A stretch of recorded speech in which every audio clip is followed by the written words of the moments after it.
ಅಲ್ಲ ಮಾಡಿದ್ದು ಮಹಾರಾಯ ಅಂತ ನ್ಯಾಯವಾದವಾಗಿ ನೋಡಿದರೆ ಇವತ್ತು ನ್ಯಾಯಾಂಗ ಬಂಧನದಿಂದ ಮತ್ತವರು ಕಸ್ಟಡಿಗೆ ಹೋಗಲೇಬೇಕು, ನ್ಯಾಯಾಂಗ ಬಂಧನ ಆಗಲೇಬೇಕು.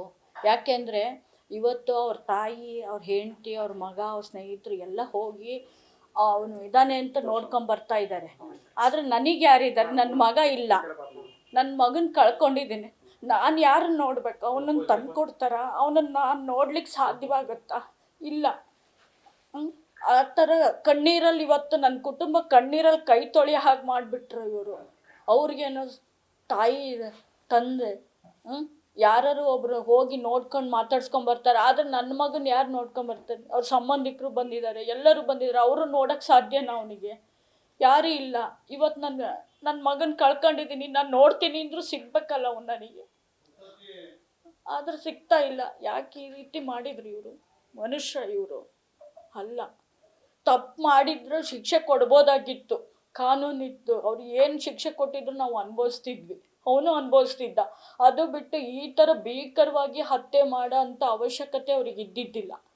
ಬಂದು ನಮಗೆ ಹೇಳ್ಬೋದಾಗಿತ್ತು, ಇಲ್ಲ ಪೊಲೀಸ್ ಸ್ಟೇಷನಿಗೆ ಕಂಪ್ಲೇಂಟ್ ಕೊಡ್ಬೋದಾಗಿತ್ತು. ಒಂದು ವೇಳೆ ಅವ್ನು ತಪ್ಪು ಮಾಡಿದ್ದೇ ಆಗಿದ್ದರೆ ಬೇಕಾದಷ್ಟು ದಾರಿ ಇತ್ತು. ಆದರೂ ಕೂಡ ಇವರು ಇಷ್ಟೊಂದು ಹತ್ಯೆ ಮಾಡಿ ಅವನಿಗೆ ಕೊಲ್ಲೋ ಅಂಥ ಇದು ಇರಲಿಲ್ಲ. ಇವತ್ತು ನೋಡಿದರೆ ಎಲ್ಲರೂ ಅದನ್ನು ಮಾತಾಡ್ಸೋಕ್ಕೆ ಇದಕ್ಕೆ ಹೋಗ್ತಾ ಇದ್ದಾರೆ. ನಾನು ನೋಡೋಕ್ಕೆ ನನಗೆ ನನ್ನ ಮಗ ಇಲ್ಲ. ಇವತ್ತು ನನ್ನ ಮಗನ ಕಳ್ಕೊಂಡಾಲೆ 1 ತಿಂಗಳಾಗ್ತಾ ಬಂತು. ಅವ್ನು ಯಾವ ರೀತಿ ಇದ್ದ, ಹೇಗಿದ್ದ ಅನ್ನೋದನ್ನು ಮರ್ಯಾದನ್ನು ಮಾಡಿಬಿಟ್ರು. ನನಗೆ ಗೊತ್ತಿಲ್ಲಲ್ಲ ಅವನು ಏನು ತಪ್ಪು ಮಾಡಿದಾನೆ ಅಂತ ಗೊತ್ತಿಲ್ಲ. ಹಂಗೆ ತಪ್ಪು ಮಾಡಿದರೆ ಆದರೆ ಅವರು ಹೇಳ್ಬೋದಾಗಿತ್ತಲ್ಲ, ಶಿಕ್ಷೆ ಕೊಡ್ಬೋದಾಗಿತ್ತು. ಕಾನೂನು ಕೈ ತಗೊಳ್ಳೋಂಥದ್ದು ಇವ್ರಿಗೇನಿತ್ತು? ಅವನ ಪರ ಮಾತಾಡೋಕ್ಕೆ ಅವನು ಏನಾರು ಒಂದು ವೇಳೆ ಅವನು ತಪ್ಪು ಮಾಡಿದರೆ ನಮಗೆ ಹೇಳಬೇಕಾಗಿತ್ತು, ಕಂಪ್ಲೇಂಟ್ ಕೊಡ್ಬೋದಾಗಿತ್ತು.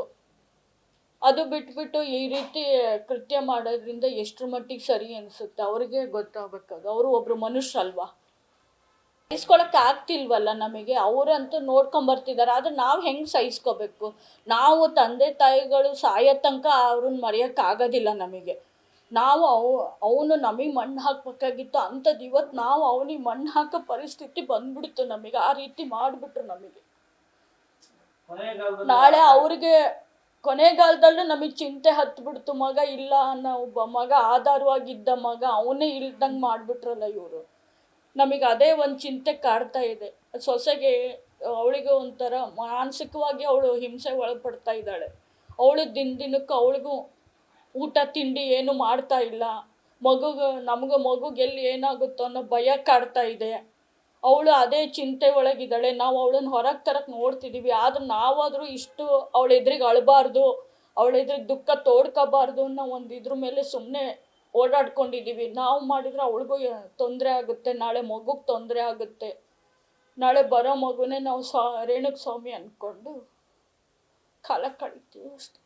ಊಟ ಬಿಟ್ಬಿಟ್ಟಿದ್ದೀವಿ, ಯಾರೂ ಇಲ್ಲ. ರೇಣುಕ ಸ್ವಾಮಿ ತಂದೆಗೆ ಶುಗರ್ ಇದೆ, ಅವರು ಊಟನೂ ಮಾಡ್ತಿಲ್ಲ. ಅವ್ರಿಗೆ ಏನೂ ಇಲ್ಲ, ಅವರಿಗೆ ದಿನ ಟ್ಯಾಬ್ಲೆಟ್ ತಗೊತಾ ಇದ್ದಾರೆ. ನಮಗೂ ಊಟ ಸೇರ್ತಿಲ್ಲ, ಅವಳು ಊಟ ಮಾಡ್ತಿಲ್ಲ. ಮನೇಲಿ ಯಾರಿಗೂ ನೆಮ್ಮದಿ ಅನ್ನೋದೇ ಇಲ್ದಂಗೆ ಆಗ್ಬಿಟ್ಟಿದೆ ನಮಗೆ.